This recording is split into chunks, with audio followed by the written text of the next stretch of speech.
जय जगन्नाथ दर्शक बंधु smart tech official YouTube channel को आपण मानक स्वागत। मुझे आपण मानक गोटे नुआ प्रकार मेसीन आज देखा जाऊँगी। ये हूँ आमर mixer machine. Mixer in the sense आपण विभिन्न प्रकार भेराइटी आइटम ए मिक्स करें।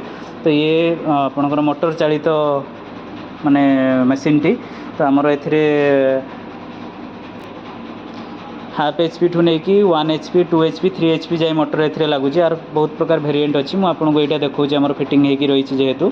तो यहाँ आमर 10 kg रु 15 kg गोटे थर आप मिक्स करेंगे। जमी जो मैंने मिक्सचर फैक्ट्री करुँच कि निजे सेमती कौन प्रकार मिक्सिंग आइटम से दरकार पड़ू मिक्स करने तो हाथ में मिक्स करुवे जोटा कि असुविधा हो प्रोडक्शन भी कम हो। तो यहाँ आप डायरेक्ट मोटर द्वारा फिटिंग होती आप देखिपुं केते सुंदर मेसीन टे। ये आप डायरेक्ट ए आप जहाँ जहाँ मिक्स करार थो सब जिनस ये पकईदे ये मेसीन ऑन कलापर माने विदिन 5 ରୁ 10 मिनट भितर आपणकर 10 ରୁ 15 kg मिक्सिंग करके आपन को ये रेडी करके देदेव। आपको हाथ में मिक्स करा पड़ोनी।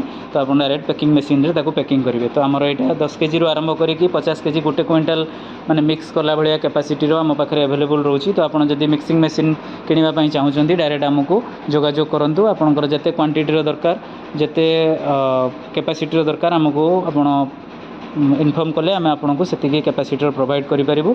और प्राइस भी यार बहुत जेन्युइन अच्छी। आपड़ जेकोसी जगार ओडिशार जेकोसी जगार आप यहाँ अवेल करेंगे। तो आपड़ जदि इच्छुक अच्छा आपंकर रिक्वायरमेंट अच्छी आमको जोगाजोग करूँ आम आपन को देपर।